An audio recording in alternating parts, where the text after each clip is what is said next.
தமிழகத்தின் மனிதநேய பண்பாளர், இந்திய அரசியலிலும் தமிழக மக்களிலும் மனதிலும் தமிழ் திரையுலகிலும் நீங்கா இடம்பெற்றவர் அண்ணன் கேப்டன் விஜயகாந்த். அவரை போல் இன்னொரு மனிதரை நான் வாழ்ந்த காலத்தில் பார்த்ததே இல்லை. கண்ணுக்கு தெரிந்து அப்படி ஒருவர் இருப்பதாகவும் எனக்கு தெரியவில்லை.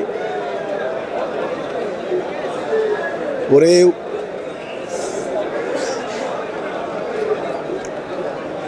என்னுடைய ஊரிலிருந்து வந்திருந்தாலும் எனக்கு திரையுலக முன்னோடியாக இருந்த அண்ணன் விஜயகாந்த் அவர்களுடைய மறைவு எனக்கு பேரதிர்ச்சியாகவும் பேரிடியாகவும் இருக்கிறது.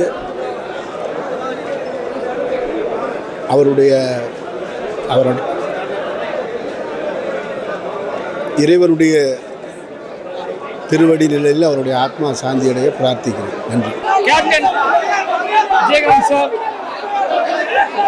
இன்னைக்கு அவரோட இழப்பு அப்படிங்கிறது தமிழ் சினிமாவுக்கு மட்டும் இல்லை, ஒட்டுமொத்த தமிழகத்துக்குமே ஒரு பெரிய இழப்பு. ஏன்னா நமக்கு தெரியும், நம்ம வீட்டில் எல்லா வீட்டிலையும் ஒரு அங்கமாக இருந்தவர் விஜயகாந்த் சார். அவரோட துணிச்சல், அவரோட தமிழ் மீதான பற்று, அவரோட உற்சாகம், அடுத்த தலைமுறையை அவர் நடத்தின விதம் எல்லாத்திலையுமே கேப்டன் விஜயகாந்தை பற்றி நமக்கு தெரியும். இன்னைக்கு அவரை இழந்து வாழக்கூடிய அவரோட கழக உடம்புகளுக்கும், சினிமா உலகினருக்கும், நண்பர்களுக்கும், குடும்பத்திற்கும் என்ன ஆழ்ந்த எண்ணங்களை தெரிவித்துக் கொள்கிறேன். சினிமாவில் எல்லாருக்கும் சமமான சாப்பாடு கிடைப்பதற்காக நான் நிறைய கேள்விப்பட்டிருக்கேன். விஜயகாந்த் சாரை பற்றி, கேப்டனை பற்றி யார் பேசினாலும் அவர் மற்றவங்கள்ட்ட எப்படி நடந்துக்குவார் அப்படிங்கிற பற்றி தான் பேசுவாங்க. குறிப்பாக சென்னையில் நிறைய எல்லாரும் சந்திக்கிற பிரச்சனை இவங்களோட சாப்பாடு தான்.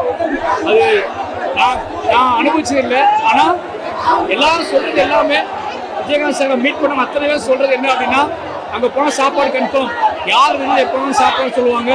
அது மட்டும் இல்லாமல் ஷூட்டிங் ஸ்பாட்லேயும் சரி, எல்லா இடத்துலையும் சரி, யாரும் பசியோடு இருக்கிறதாலும் சொல்லிக்கிட்டே இருப்பான்னு சொல்லுவாங்க. அப்பேற்பட்ட ஒரு மனிதரை அவர் இன்னும் சினிமாவோட சம்மந்தப்பட்டே நிறைய நாள் இருந்திருந்தார். நானும் வந்ததுக்கப்புறம் ரொம்ப மிஸ் பண்ணேன். அவர் கீழே வேலை பார்க்க முடியாமல் போயிடுச்சு அப்படி வருத்தப்படுறேன். நிச்சயமாக அவரோட இழப்பு பெரிய இழப்பு.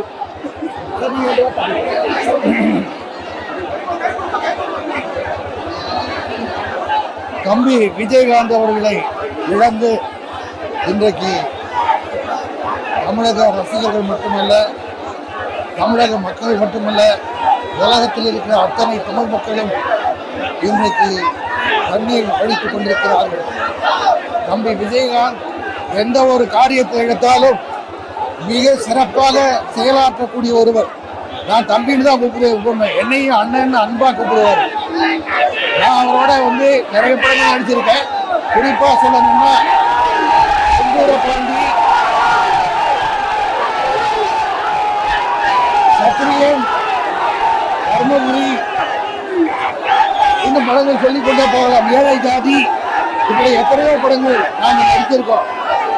ஆனா எப்படி தமிழ்நாட்டுக்கு ஒரு காமராஜர் இருந்தாரோ, மாணவர்களை எல்லாம் பள்ளியில் படிக்க வேண்டும் என்பதற்காக மதிய உணவு திட்டத்தை கொண்டு வந்து போட்டாரோ, அதே போல சினிமாவை தேடி வருவதற்கெல்லாம் சாப்பாடு போட்டு அவர்களை ஊக்குவித்து பல நடிகர்களை, பல இயக்குநர்களை, பல கேமராமேன்களை உருவாக்கியிருக்காரு. அப்படிப்பட்ட ஒரு திரு தம்பி விஜயகாந்த் அவர்கள் தான் எடுத்த பொறுப்பை எதா இருந்தாலும் சிறப்பாக செய்வார். தமிழகத்தில் தென்னிந்திய நடிகர் சங்கத்துக்கு தலைவராகி அந்த நடிகர் சங்கத்துக்கு இருந்த கடனை அடைத்தார் என்றால், நடிகர்கள் எல்லாம் ஒன்று சேர்ப்பது அவ்வளவு சாதாரண விஷயம் இல்லை. அவங்களெல்லாம் ஒன்று சேர்த்து ஒருங்கிணைத்து அழைத்து சென்று தன்னுடைய கடனை அடைத்து அதற்கு பிறகு கட்சி ஆரம்பித்தவுடன் அந்த பொறுப்பை வேற ஒருவரிடம் ஒப்படைத்து விட்டு சென்று விட்டார். கட்சியை அவர் ஆரம்பித்து நடத்த போது எதிர்கட்சி தலைவராக வந்தார். அரசியல் கட்சிகள் அத்தனையும் அவரோடு கூட்டணி அமைத்தால்தான் வெற்றி பெற முடியும் என்ற ஒரு நிலைமையை தமிழகத்தில் ஏற்படுத்தியவர் தான் தம்பி விஜயகாந்த் அவர்கள் ஆளுங்கட்சியாக வர முடியவில்லையே தவிர ஆண்டவன் அதற்கு வழிவகுக்கவில்லை. ஆகவே எப்படி ஒரு காமராஜர் ஒரு அரசியலிலே சுத்தமாக தூயமாக இருந்தாரோ அதே போல தம்பி விஜயகாந்த் அவர்களும் ஒரு மாநாட்டில் சொன்னார், நான் என் சொத்தெல்லாம் வித்துட்டு இந்த மாநாடு நடத்துகிறேன், கட்சி நடத்துகிறேன், நான் வந்து பணத்துக்காக வரல, எனக்கு 2 வேளை கஞ்சி கிடைச்சா போகிறோம், திண்ணையிலேயோ பாயிலேயோ போய் படுத்துக்குவேன் அப்படின்னு சொன்னார். அப்படிப்பட்ட ஒரு நல்ல மனிதர் இன்றைக்கு நாம் இழந்து தவிக்கிறோம். அவருடைய ஆத்மா சாந்தி அடையணும். அவருடைய கட்சி தொண்டர்களுக்கும் ரசிகர்களுக்கும் தமிழ் மக்களுக்கும் அவர் குடும்பத்தை சார்ந்த சகோதரி பிரேமலதா விஜயகாந்த் அவர்களுக்கும் பிள்ளைகளுக்கும் சுதீஷ் அவர்களுக்கும் அவர் குடும்பத்தாருக்கும் என்னுடைய ஆழ்ந்த இரங்கலை தெரிவித்துக் கொள்கின்றோம். அது இல்லாமல் ஃபைட்டில் வந்து ரொம்ப சூப்பராக பண்ணுவார். எனக்கு ரொம்ப பிடிச்சதே விஜயகாந்த் அவர்கள், தம்பி விஜயகாந்த் ஃபைட் தான். வாழ்க்கையிலையும் ஃபைட் பண்ணார், படத்துலையும் ஃபைட் பண்ணார். அவர் அப்போ அடிக்கடி சொல்லுவார், தம்பி அருண் விஜய் வந்து ரொம்ப சிறப்பாக ஃபைட் பண்ணுறாரு, ரொம்ப நல்லா வருவார்னு சொல்லுவார். அவர் இன்னைக்கு வந்திருக்கணும். அவர் ஃபைட்டில் காலில் அடிபட்டதுனால அவர் வர முடியல. அவர் சார்பாகவும் நான் இந்த இரங்கலை தெரிவித்துக் கொள்கிறேன். விஜயகாந்த் சார் பொறுத்த வரைக்கும் எங்கள் வீட்டில் ஒருத்தர் நாங்கள் இழந்த மாதிரி ஒரு ஃபீலிங் இருக்குது. ஏன்னா நாங்கள் எப்போவுமே ஒரு ஷூட்டிங் ஸ்பாட்டில் இருக்கும்போது சரி, கொஞ்ச நாளைக்கு அவர் வீட்டில் எதிரில் ஒரு வீட்டில் இருந்திருக்கேன், சாலி கிராமத்தில், அங்கே இருக்கும்போது சரி, ஒரு பாதுகாப்பான ஃபீலிங் இருக்கும். நமக்கு நாளைக்கு ஒரு பிரச்சனை வந்தால் கேட்குறதுக்கும் பார்த்துக்கிறதுக்கும் தைரியம் சொல்லி கொடுக்கறதுக்கு ஒருத்தர் இருக்காரு அப்படின்னா ஃபீலிங் விஜயகாந்த் சார் எப்பவுமே கொடுப்பாரு. அவர் இன்னைக்கு நம்ம மத்தியில இல்லை அப்படி நான் நினைக்க மாட்டேன். ஏன்னா எல்லார் மனசுல அவர் என்னைக்குமே இருப்பாரு. எப்பவுமே ஒருத்தர் இருக்கும்போது அவருடைய அருமை நமக்கு புரியாது, போனதுக்கு அப்புறம் தான் அருமை தெரியும். இன்னைக்கு இந்த கூட்டம் இங்க பார்க்கும்போது நான் தான் சொல்லுவேன், இந்த கூட்டம் வந்து ஒரு மாபெரும் நடிகனுக்கோ இல்லை ஒரு அரசியல் தலைவருக்கு இல்லாம ஒரு நல்ல மனிதர். அப்படிதான் நீங்க இண்டஸ்ட்ரி மட்டும் இல்லை, வெளியில யார்கிட்ட கேட்டாலும் ஒரு உண்மையிலே ஒரு நல்ல மனிதர், ஒரு தங்கமான மனுஷன் அப்படி யாராவது கேட்டாக்கா கேப்டன் தான் சொல்லுவோம். இந்த கூட்டம் வந்த அந்த கேப்டனுக்கு, அந்த ஒரு தங்கமான மனுஷனுக்கு தான் இந்த கூட்டம் வந்திருக்கு. இங்க விடுற ஒவ்வொரு கண்ணீரும் வந்து உள் மனசுல இருந்து விடுற கண்ணீர். ஏன்னா அப்படிப்பட்டவர் யாருக்கு எந்த பிரச்சனை இருந்தாலும், அது சினிமா இண்டஸ்ட்ரி இருக்கட்டும் இல்லை வெளியில பொதுமக்கள் இருக்கட்டும், அதை இறங்கி அவங்களுக்கு பிரச்சனையை தன்னுடைய பிரச்சனை ஆக்கி அந்த பிரச்சனை தீர்க்க வைக்கிற வரைக்கும் நிம்மதியா இருக்க மாட்டார். ரொம்ப பர்சனல் லாஸா இருக்கு எனக்கு இது. நான் சினிமா மட்டும் இல்லை, அவர் நடிகர் சங்கத்துடைய தலைவர் இருக்கும்போது அவர் கூட நான் வேலை பார்த்துருக்கேன். ஒரு எக்ஸிகூட்டிவ் கமிட்டி மெம்பராக இருக்கும்போது அவர் எப்படி ஒரு சின்ன ஈகோ கூட இருக்காது. அந்த ஈகோ இல்லாமல் எனக்கு வேலை முடியணும் அவ்வளோதான், அப்படிதான் அவர் இருப்பார். அவர்கிட்ட பல விஷயங்கள் நான் கற்றுக்கிட்டேன், தைரியம் கற்றுக்கிட்டேன், உண்மை பேசுறது கற்றுக்கிட்டேன், நிறைய விஷயங்கள் அவர்கிட்ட வந்து நான் கற்றுக்கிட்டேன்.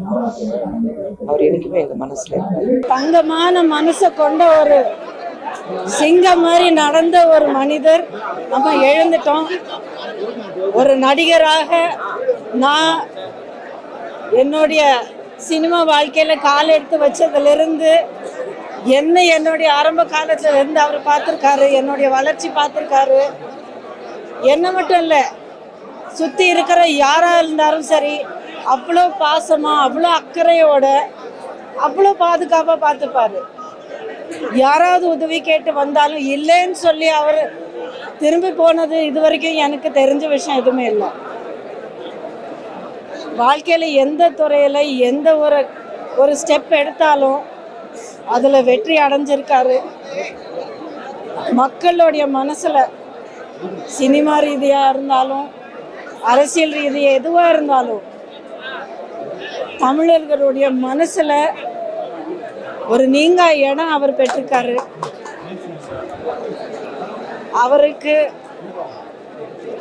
அவர் கூட நான் ஒர்க் பண்ணியிருக்கேன். இத்தனை வருஷங்களை எனக்கு அந்த பழக்கம் இருந்திருக்கு, அவரை நான் பார்த்துருக்கேன். அப்படிங்கிறதுக்கு நான் பெருமைப்படுறேன்.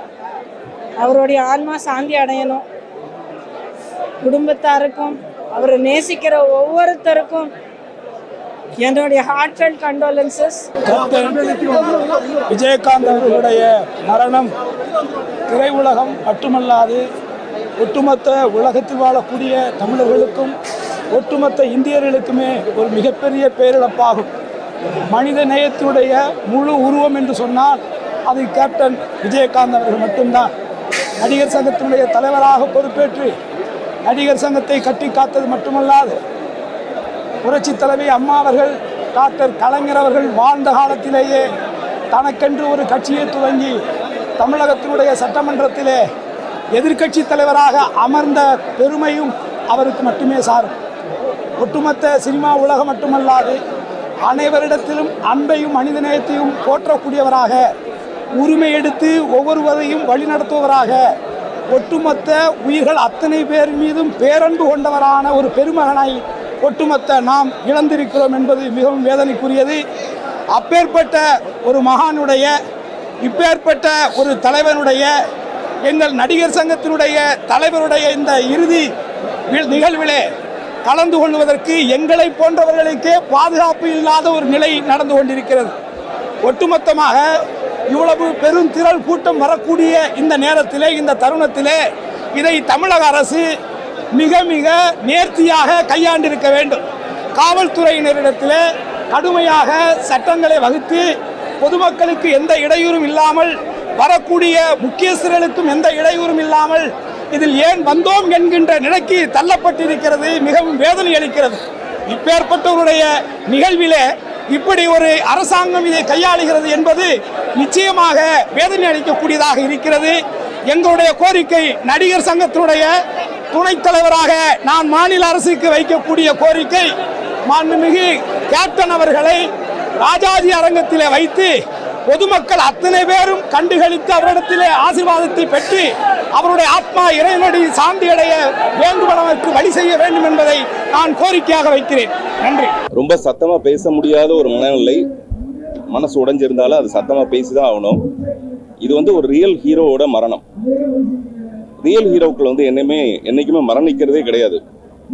அந்த ரியல் ஹீரோக்கள் தாங்கள் செஞ்ச பணிகள் மூலமாக நம்மளுடைய இதயங்களுக்குள்ள நம்ம அவங்கள இன்னைக்கு அடக்கம் செய்ய போறோம். சீரியஸாவே விஜயகாந்த் சார் சினிமாவில் நடிக்கணும்னு தான் ஆசைப்பட்டு வந்திருப்பாரு. ஆனா அவர் பெரிய ஹீரோ ஆனதுக்கு அப்புறம் செய்ய வேண்டிய உதவிகள் எல்லாமே அவர் ஆரம்ப காலகட்டத்தில் ரோஹிணி லாட்ஜில் இருக்கும்போதே அவர் நிறைய செஞ்சிருக்காரு. எனக்கு தெரிஞ்சு நான் ஒரு நடிகனுக்கு என்னைக்குமே நான் ரசிகனா இருந்ததில்லை. நான் சொல்றது என்னுடைய ஆரம்ப காலத்துல இருந்தேன். ஆனா ஒரு சிறந்த மனிதனுக்கு நான் ரசிகன்னா அது விஜயகாந்த் சாருக்கு சொல்லலாம். அந்த மாதிரி தன்னுடைய வாழ்க்கையை பூரா ஒரு மனிதநேயத்தோடவும், அதே நேரத்துல ஒரு அலெக்சாண்டருக்கு இருக்கிற, உலகத்துல இருக்க மாவீரன்கள் இருக்கிற அவ்வளவு தைரியமும் விஜயகாந்த் சார்ட்ட இருந்தது. அது ரொம்ப ஆச்சரியம். அது நமக்கு தெரியும். இந்த அரசியலுக்குள்ள அவர் நுழைஞ்சதுல இருந்து அவருடைய தைரியமான செயல்பாடுகள் எல்லாமே. அவர் ஆரோக்கியமா இருந்திருந்தாருன்னா, ரஜினி சார் கூட சொன்னாரு, ஆரோக்கியமா இருந்திருந்தாருன்னா அரசியல்ல மிகப்பெரிய ஒரு மாற்றத்தை ஏற்படுத்தி இருப்பாருன்னு. அவ்வளவுக்கும் காரணம் அவருடைய மனசுல நம்ம ஏற்படுத்தின பாதிப்பு. குறிப்பா மீடியாக்களுக்கு நான் கேட்கிற ஒரு விஷயம் என்னன்னா, இதே விஜயகாந்த் சாரை சில யூடியூபுகள் பல முறை நம்ம அவருடைய இந்த மரண செய்தியை நம்ம போட்டிருக்கோம். ஏன் என்னை பத்தி கூட நிறைய தடவை போட்டாச்சு. தயவு செய்து அது கொஞ்சம் மனிதாபிமானத்தோட அணுக வேண்டிய ஒரு விஷயம். நீங்க ஒருத்தருக்கு ஒருத்தர் சொன்னீங்கன்னா நிச்சயமா இது உங்களுக்குள்ள சரி பண்ணிக்க வேண்டிய ஒரு விஷயமா இருக்கு. அது இந்த நேரத்தில் நான் ரொம்ப மன வருத்தத்தோட நான் சொல்லிக்கிறேன். அதே மாதிரி விஜயகாந்த் சாருடைய பேச்சு எல்லாமே அவருக்கு ஒரு பெரிய மனப்பிரச்சனையை அவருக்கு ஏற்படுத்துச்சு. அதுதான் உடல்நலம் அவர் கெட்டதுக்கான ஒரு காரணம். அதனால இந்த மீடியாக்கள் மூலமா டெஃபினட்டா அவங்களுக்கு எந்த கலைஞனா இருந்தாலும் அவங்களுக்கு நல்லது மட்டுமே செய்யணுங்கிற ஒரு இது அட்வைஸ் கிடையாது. இது ஒரு சின்ன எதிர்பார்ப்பு. விஜயகாந்த் சாருடைய இந்த மரணத்துல நான் தெரிஞ்சுக்கிற ஒரு விஷயம், ஒரு மனித நேயத்துக்கு கிடைச்சிருக்க மிகப்பெரிய வெற்றி தான் இவ்வளவு பெரிய ஒரு கூட்டம். இந்த கூட்டத்தை காசு கொடுத்துலாம் சேர்க்கவே முடியாது. இப்ப நான் விஜயகாந்த் சாருடைய ஒய்ஃப் அவங்க என்ன பார்த்ததுக்கு அப்புறம் சொன்னாங்க, ஒரு தாயா இருந்து பார்த்துக்கிட்டேன்னு சொன்னீங்களே அப்படின்னு அழுதாங்க. நானும் அழுதேன். உண்மையிலேயே ஒரு மனைவியை மீறி ஒரு தாயா மாறி அவங்க செஞ்ச நிறைய விஷயங்கள், அவங்க எடுத்துக்கிட்ட ஒரு போராட்டம் தான் இந்த சோகம் நமக்கு தாமதமா சேர்ந்திருக்கு. அவருக்கு நம்ம உண்மையிலேயே அஞ்சலி செலுத்த வேண்டியதா இருந்தா அந்த மனித நேயத்தை நம்ம பின்பற்றணுங்கிறது மட்டும் நான் எனக்கு ஒரு அட்வைஸா எடுத்துக்கிறேன். நன்றி. எனக்கு மனசே தாளல. நான் கேப்டன் கூட 2-3 படம் நடிச்சிருக்கேன். அதில் ஒரு பர்டிகுலராக ஒரு படம், அந்த படம் நடிக்கும்போது அந்த படத்தில் அந்த காட்சி முடிஞ்சதுக்கப்புறம் எனக்கு டிப்ஸு தர மாதிரி ஒரு சீன் ஒன்று வரும். அப்போ அந்த 100 ரூபாய் டிப்ஸு என்கிட்ட கொடுத்தாரு. நான் காட்சி முடிஞ்சதுக்கப்புறம் அந்த பணத்தை திருப்பி கொடுத்தேன். அப்போ கொடுத்தப்ப கேப்டன் அவர்கள் சொன்னாங்க, இல்லை தம்பி இதை நீங்களே வச்சுக்கோங்க அப்படின்னு சொன்னாங்க. அப்போ ஒரு உதவி ஒன்று சார், அந்த பணத்தில் உங்களோட கையெழுத்து போட்டு கொடுங்க அப்படின்னு சொன்னேன். அப்ப அவங்க சொன்னாங்க, பணத்துல கையெழுத்து போடக்கூடாதுப்பா, அது லட்சுமி அது அப்படின்னு சொன்னாங்க. உடனே நான் ஒரு பேப்பர் எடுத்து கொடுத்து அந்த பேப்பர்ல கையெழுத்து போட்டு கொடுங்க சார்ன்னு சொன்னேன். அப்போ வந்து வாட்ஸ்அப் பேஸ்புக் எல்லாம் பெருசா இல்ல. அந்த பொக்கிஷத்தை நான் இன்னமும் என்னோட ஆபீஸ்ல லேமினேஷன் பண்ணி வச்சிருக்கேன். அப்படி வாழ்ந்து கொண்டிருந்த கருப்பு எம்ஜிஆர் அவர்கள் இன்று நம்மளை விட்டு பிரிஞ்சிட்டாரு. புரட்சி தலைவர் எம்ஜிஆர் அவர்கள் இறந்தது டிசம்பர் மாதத்துல தான். வாழ்ந்து கொண்டிருந்த கருப்பு எம்ஜிஆர் கேப்டன் விஜயகாந்த் ஐயா அவர்கள் இறந்ததும் இந்த டிசம்பர் மாதத்துல தான். உண்மையிலே சொல்றேன், இந்த வருடம் 2023வது வருடம் ஒரு தரித்திரம் முடிச்ச வருடம் என்று நினைக்கிறேன். ஏன்னா இந்த வருடத்துல நிறைய நடிகர்கள் இறந்துட்டாங்க. கேப்டன் ஐயா அவர்கள் நடிகரையும் தாண்டி ஒரு அரசியல் தலைவரையும் தாண்டி அவர் ஒரு மனிதாபியம் உள்ள ஒரு மனிதர். அவர் ஒரு ஆண் அன்னை தெரசா அவர்கள். அவருடைய மறைவு எனது மனசை ரொம்ப பாதிச்சிருச்சு. நான் பிக் பாஸ் வந்ததுக்கு அப்புறம் இன்னைக்கு வந்து குலதெய்வம் கோயிலுக்கு போறதுக்காக தான் பிளான் இருந்துச்சு. ஆனா இந்த மாதிரி ஒரு துக்க செய்தி கேள்விப்பட்டவன்னு அந்த குலதெய்வத்தை விட இந்த தெய்வம் தான் எனக்கு பெருசாக தெரிந்தாரு. அவரது ஆத்மா சாந்தி அடையணும். உதாரணத்துக்கு பாருங்க, அவருக்காக மலர் வளையம் எடுத்துட்டு வந்த அந்த மலர் வளையம் அவருடைய பாதத்திற்கு வர முடியாத அளவிற்கு கட்டு கலங்காத கூட்டம், அவ்வளவு கூட்டம். கேப்டன் சார், உங்களுடைய பாதத்திற்கு இந்த மலர் வளையம் வர முடியாவிட்டாலும் நீங்கள் செல்லும் வழியெல்லாம் இந்த மலர் வளையம் கண்டிப்பாக உங்களது ஆத்மா சாந்தி அடையும். கேப்டன், நீங்க இன்று மறைந்து விட்டாலும் பலரது மனதில் நீங்க வாழ்ந்து கொண்டிருக்கிறீங்க. உங்களது ஆத்மா சாந்தி அடையணும். உங்களது குடும்பத்தாருக்கும் எனது ஆழ்ந்த இரங்கல். Captain, captain.